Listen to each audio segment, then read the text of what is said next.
When did you know what to do with your life?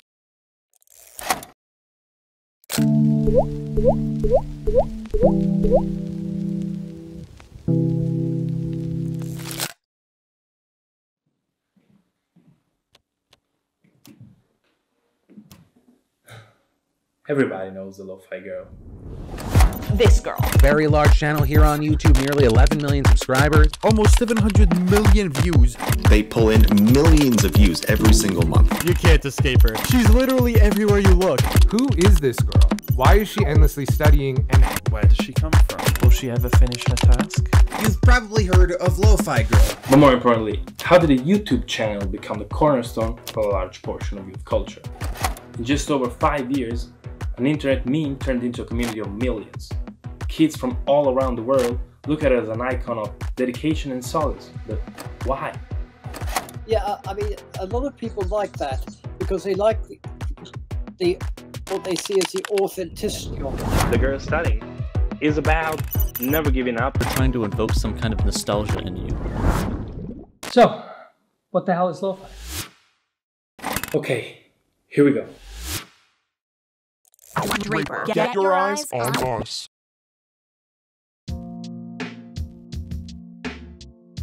Have you ever felt like the world was just too much? Our lives are chaotic and messy, and yet at times we can't help but feel lost and lonely. Faced with hardships, the commonplace response is to feel cheated out of our expectations and go through life ever more numb. Or you can acknowledge all that pain and struggle without letting yourself grow cold to it.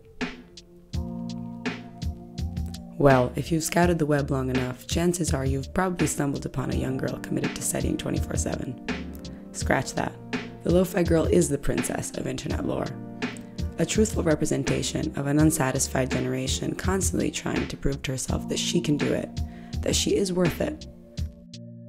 This girl defies all the feel-good, self-acceptance stereotypes of the genre by always reminding people that we're all in this place together.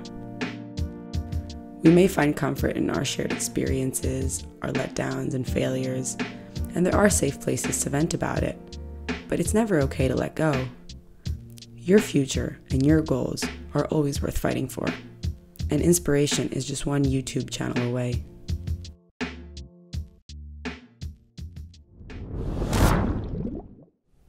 We are Draper, and this is the story of the Lofi Girl.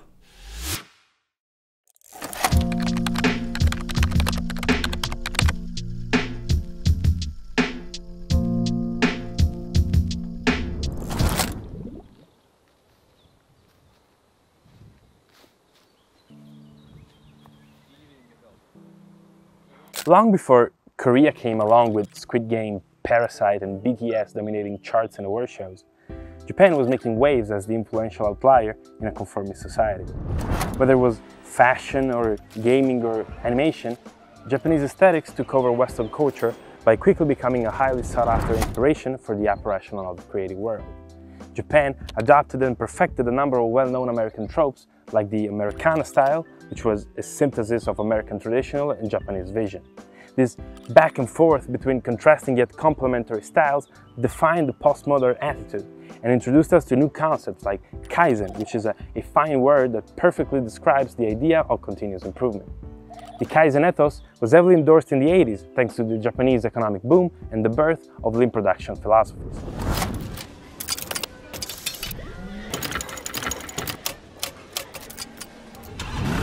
During those years, we witnessed the rise of Studio Ghibli's unbelievable streak of animated cults, ranging from the bittersweet Castle in the Sky and My Neighbor Totoro to the heartbreaking Grave of the Fireflies, which I'm still recovering from.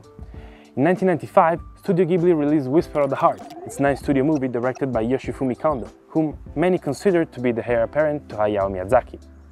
This animated gem was never about saving the world or befriending mythical creatures, but rather it told a simple story about Shizuku, a 14-year-old girl from Tokyo.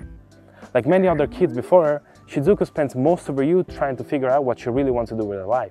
And eventually, she finds her passion in writing novels. But despite her best efforts, the first attempts fail to meet her expectations, and Shizuku begins questioning herself. She wonders whether she will ever be good enough, but she understands that she has to put in the work, she has to face her fears in order to grow and achieve her dreams. That's it! We're riding the air currents! Unfortunately, the universe had its way, and Kondo tragically passed away in 1998, never knowing the true impact and influence his story would have on future generations.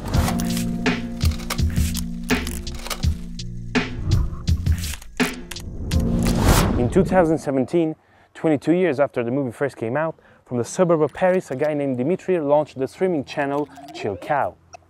The concept was simple, a never-ending flow of lo-fi chill beats that would help people escape from the outside noise.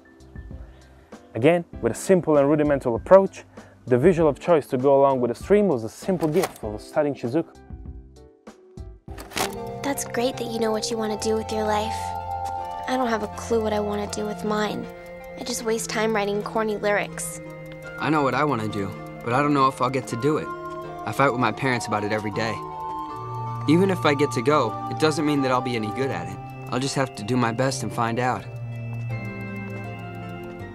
Failure is part of the process, and Shizuku's journey represents the perfect blend of effort, hope, and self-consciousness that only Studio Ghibli could craft.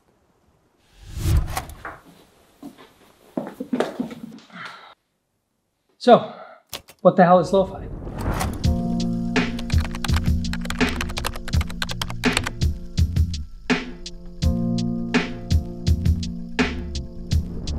The term lo-fi was first introduced in the 1950s to reference all of the low-quality productions that were meant for radio. By the early 60s, however, these imperfections, the background noises and mixing errors of low-fidelity music became the style of choice for many underground artists. In 1967, the Beach Boys released Smiley Smile, which many consider to be the first lo-fi album in music history.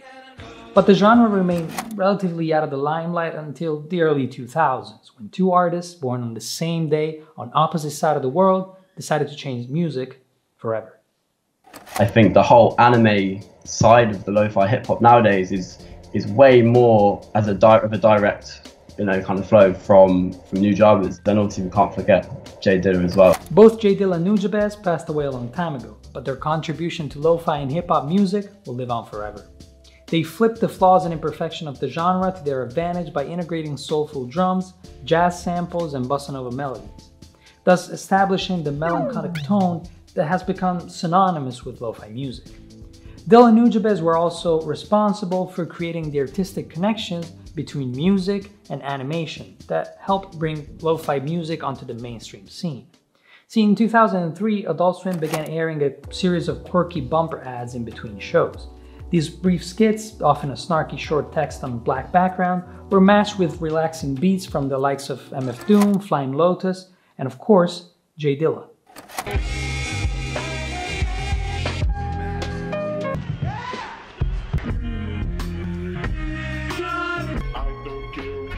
The now trademark bumpers gave Adult Swim a voice and a place to directly interact with their audience and marked the first major step in the bromance between animation and the lo-fi genre, which would find its definitive consecration just 1 year later, courtesy of Nujabes.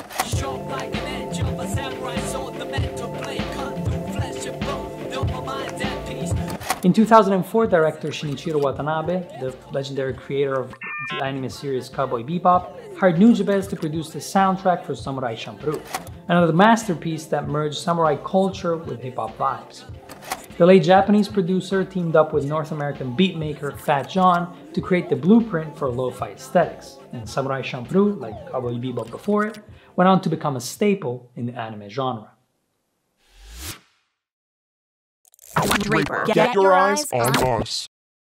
I believe it's safe to say that without Nujabes, Dimitri would have probably never thought of Shizuku as the muse for his channel.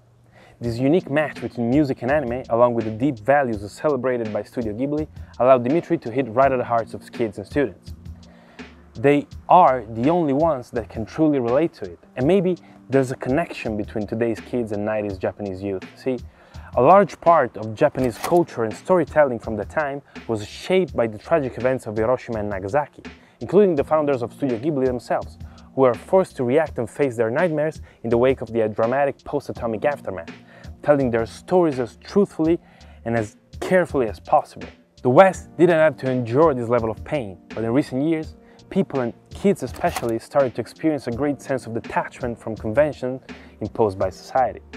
When that is the case, nostalgia offers an escape from reality, a return to a simpler, immaculate time that is often remembered as a happy place.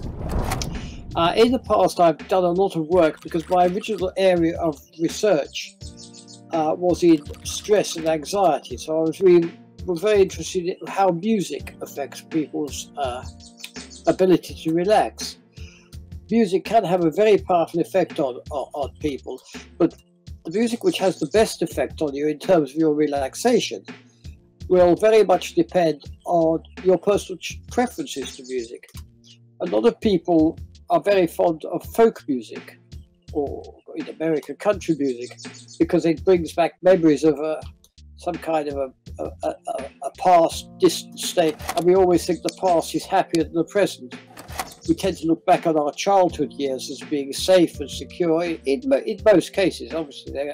So music tends to trigger these memories, and I think that's what we mean by music which we like. It triggers positive memories for whatever reasons. Maybe because that's the condition we were in when we first heard them.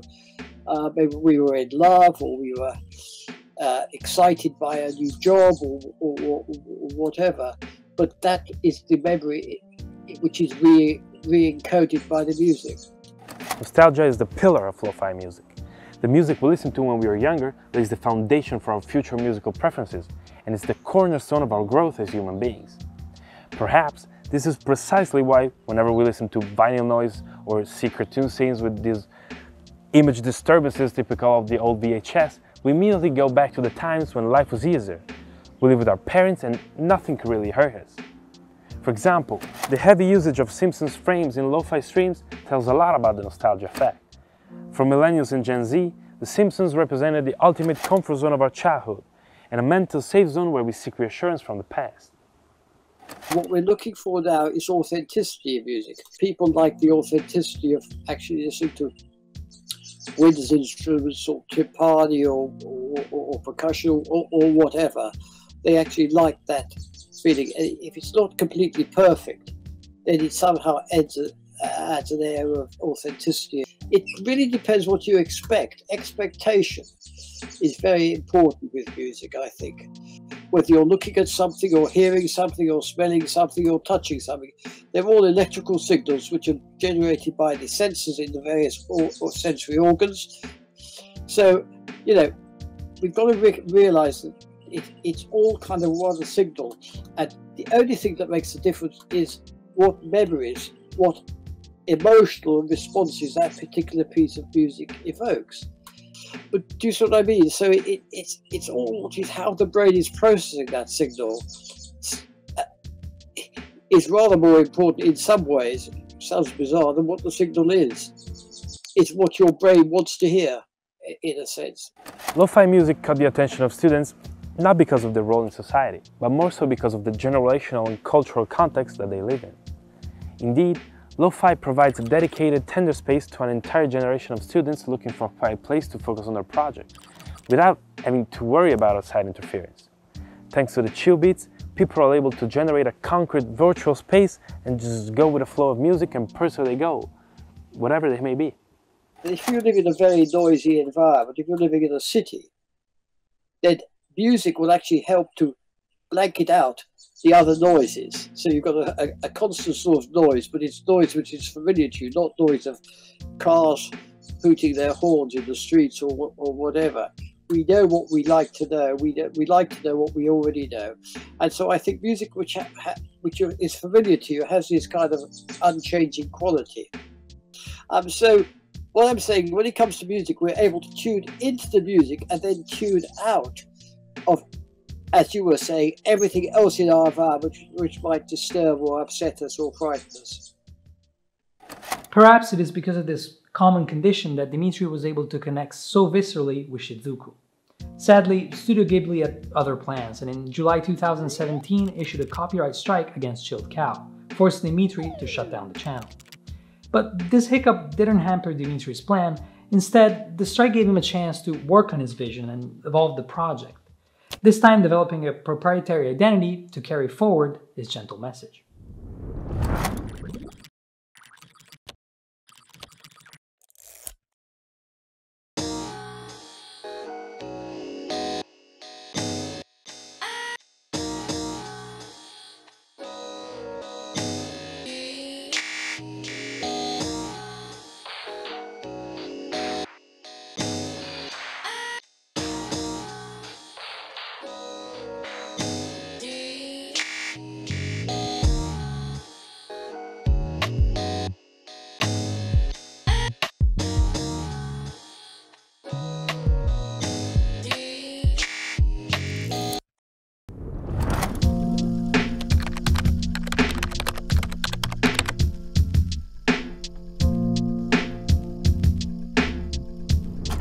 The metamorphosis began in August 2017, when Dimitri, having to start from scratch, turned to his trusted audience, the students. He ran an open call in some of the more prestigious French design schools, and the answer came from Lyon's École de Design and Mercì, a private art institute named after the man who invented cartoons, with an alumni section that could stand toe-to-toe with any other creative college. I mean, amongst his former students, we have Israeli illustrator Asaf Anuka, Oscar-winning character animator Sidney Combo, and one John Lemoine, also known as Woodkid. Yeah, that's the dude who won a boatload of Golden Lions at the Cannes Festival back in 2010 and then simply quit advertising to go make music with Jonas Cuarón and Robert De Niro. But I digress. Dimitri had one clear request. He wanted an animated loop depicting a young student during a studying session, Miyazaki style. The briefing was simple yet intriguing enough for Juan Pablo Machado, a Colombian illustrator who enrolled at the Academy in 2013 and was at the time just 23 years old. Machado wasn't familiar with lo-fi but decided to give it a try, and a couple sketches later, Dimitri entrusted him with the rebranding of Chilled Cow. The artist began working on different visuals but always intended to have a more detailed scene, following the girl through various activities. The first pitch would see the girl lie down on a chair, look up, and return to her original position, but it would take too long to animate, and Dimitri didn't have time and wanted to put the channel back online and avoid getting crushed by YouTube's algorithm. In the end, they chose to create the project one step at a time, stripping back the animation to a simple loop with less detail and great focus on the character's posture and portrayal. This process led to the birth of Jade, or at least that is what Machado said to have named her.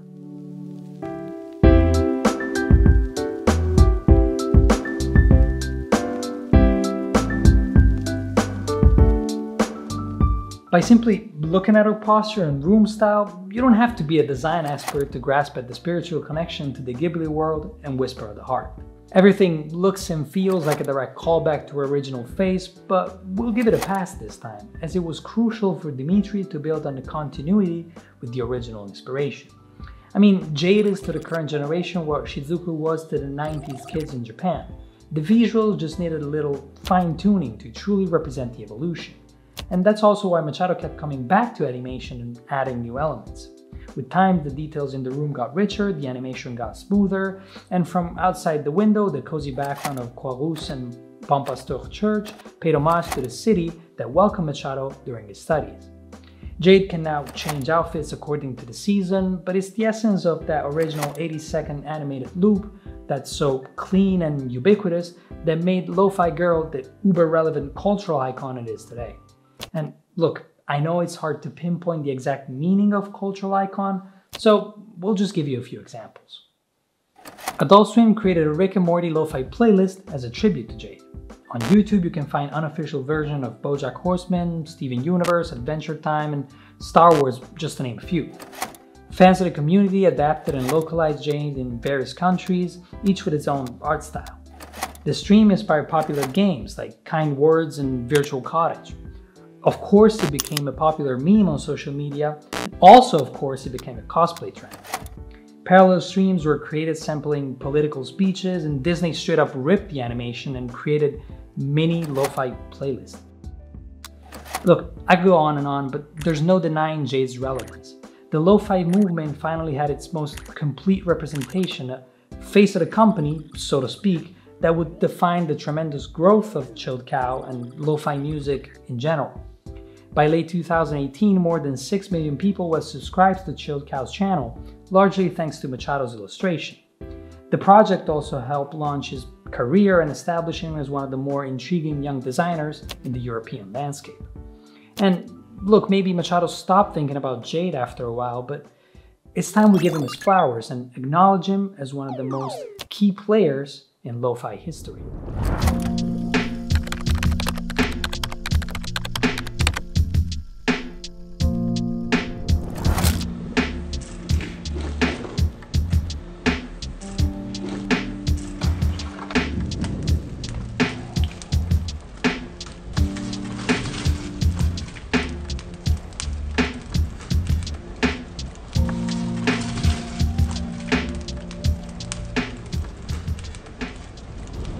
Jade became the ultimate icon for the lo-fi world, and Dimitri was quick on his feet to rename his channel into Lofi Girl, a more comprehensive title for the de facto go-to community for fans of the genre.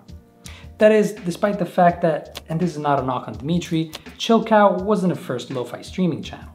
The real trailblazer was Dutch entrepreneur Bas van Leeuwen, who launched Chill Out Music back in 2013, 5 years before Chill Cow. Bas ran into copyright issues of his own, receiving a strike from YouTube in February of 2018. Again, the culprit being an animated girl from a well-known Japanese studio. This time, Studio Ghibli questioned the unfair usage of the main character of wolf children. Like Dimitri before him, Bas tapped young illustrators to develop a proprietary animation. The final design, a resting raccoon wearing the usual comfy headphones, came from the pen of Tevi Dubray and Jeffrey Magellan, the latter being a former graduate at École Melancholic, just like Machado. At this point, we might assume that Dimitri and Bas are indeed the same person, just like Bruce Wayne and Batman. Or maybe the lo-fi movement owes a huge thank you to École Melancholic. But the truth is, they both are pioneers whose channel allowed lo-fi culture to grow and flourish, well beyond the underground basement it was once confined to. Thanks to these guys, we saw the inception of many more YouTube channels, each with its own quirks and takes on the genre. To name a few, Ryan Celsius explored the theme of detachment from reality through its trippy videos. Retro gaming aficionados can enjoy 8-bit and chill, while the Bootleg Boy dedicated his entire catalog to the evergreen feeling of Melancholic. With Jade leading by example, the lo-fi movement created a generational comfort zone for all guys and gals feeling lost in the journey through life. After all, helping the youth has always been the sole purpose of these channels. Kids created lo-fi channels so that other kids could find solace in them. Did we both fall in love before we were ready? Or did we both give up before we were steady? I don't know, all I know is that now I'm alone. To find even more evidence for it, we shall look at Britain's own College Music, a streaming channel launched in 2014 by Johnny Laxton and Luke Pritchard. They were underage at the time and still find the maturity to turn their passion into their job. During an interview, Johnny said that they always try whenever possible to use their platform as a force of good. And it shows. In 2019, College Music founders noticed a grim trend in their live chat. Their viewers were sharing depressing and suicidal thoughts due to the high levels of stress and anxiety they were exposed to. This bitter reality was confirmed by Childline, a youth counseling service that reported a 200% increase in calls for help due to anxiety and stress provoked by tests and exams. The pill was hard to swallow, but Johnny and Luke put together a superstar team to stand for their peers. They hired brilliant creative duo Robin Gordon and Ella Monti from ad agency McCann London, along with Italian motion designer Gloria Gemignani. Vice Media provided the budget and editorial coverage, while the Samaritans offered great support on approaching topics and visuals related to mental health.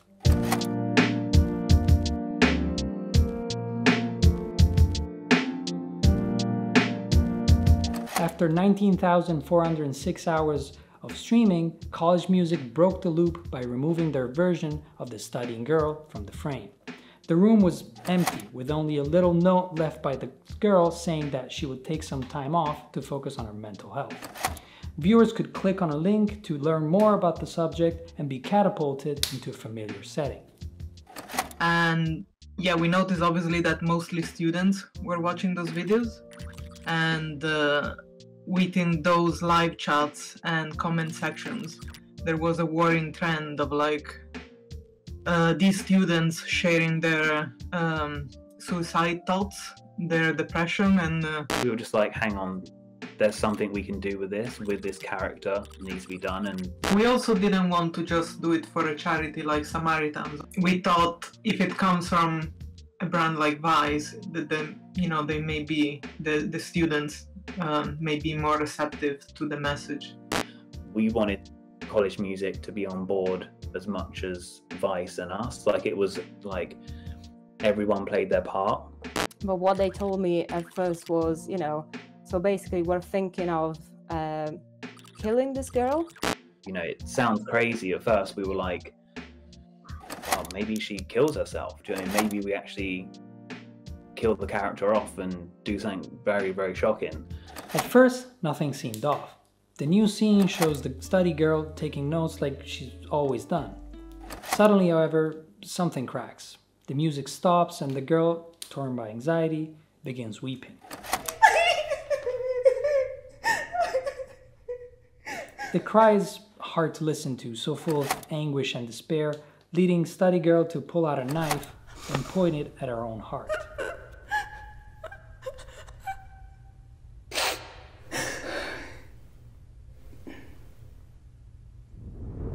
And then sort of as we were going through the project, we were like, it's quite like to kill herself is a bit too much. Do you know what I mean? Like, what does that say? It just says that, okay, people commit suicide, but there's no sort of like help involved in that. And we're like, no, she doesn't kill herself.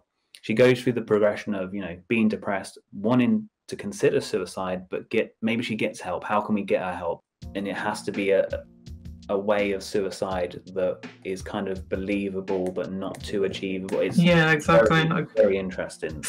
What's the best way to do this? Because obviously you do know that you got an influence on people.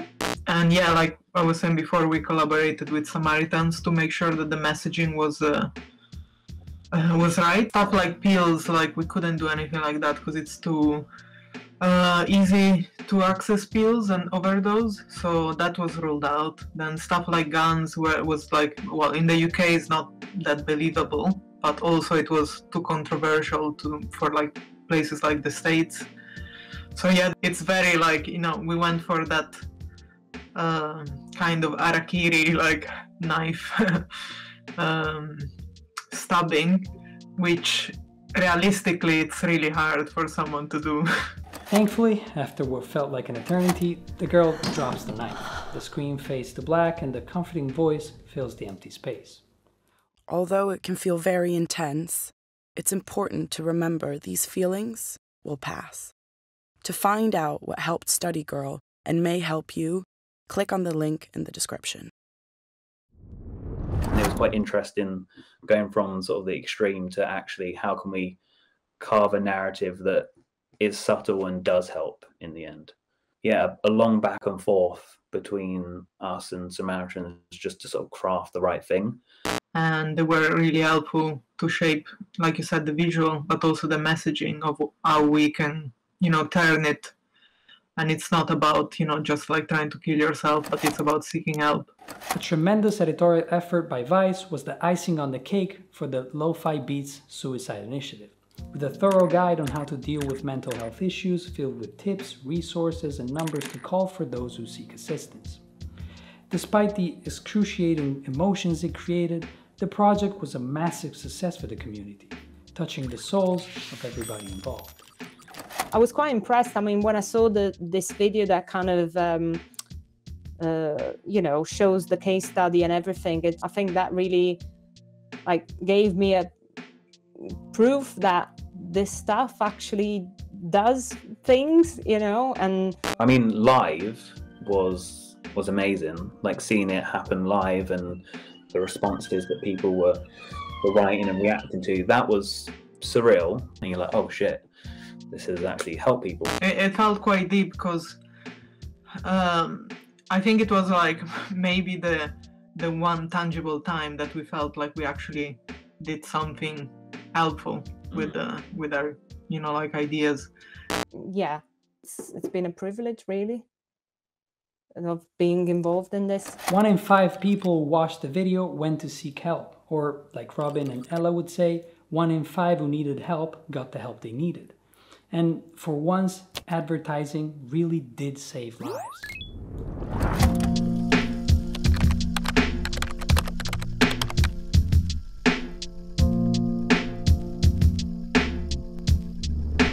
Once again, college music showed the importance of connecting with your audience on a personal level. People put time and money on brands, and building a safe and comforting environment is the least you can do to thank them. Even during COVID-19, Lo-Fi channels never stopped caring about their community. They understood that young students would turn to them looking for comfort and company, and therefore created a space to offer tips on how to avoid infections and how to cope with the restrictions. What's more, they rarely, if ever, made profit from these initiatives, because this is not about business models, this is about people before finance. And what looked like passive listening sessions turned into a loyal fan base, where kids meet up to study together, share their feelings and passions, and make new friends. Streaming channels racked up views and followers, but still remain the humble leaders they set out to be a long time ago. When lo-fi music reached 10 million subscribers on YouTube, Dimitri offered a ton of scholarships as part of the celebrations. The lo-fi movement brought together millions of people under the banner of empathy, creating a diverse yet cohesive space to listen, talk, and grow together. And there is no other brands that will go this far for you, especially for free. At some point during Whisper at the Heart, disappointed Shizuku downplays her talent, lamenting her lack of experience and proper training. Shironishi, the archetypal mentor for Shizuku's hero's journey, provides the final words of wisdom from Studio Ghibli that lo-fi movement has helped spread around the world. When you first become an artist, you're like that rock. You're in a raw, natural state with hidden gems inside. You have to dig down deep and find the emeralds tucked away inside you. Through Jade, we were reminded of the power of emotions and accepted failure as part of the journey. So whenever you feel like it's not worth it, the Lo-Fi Girl is always there as a melancholic idol of the digital world and sweet companion to guide us while we work on ourselves. To the tune of some good chill music. Mercì, Jade.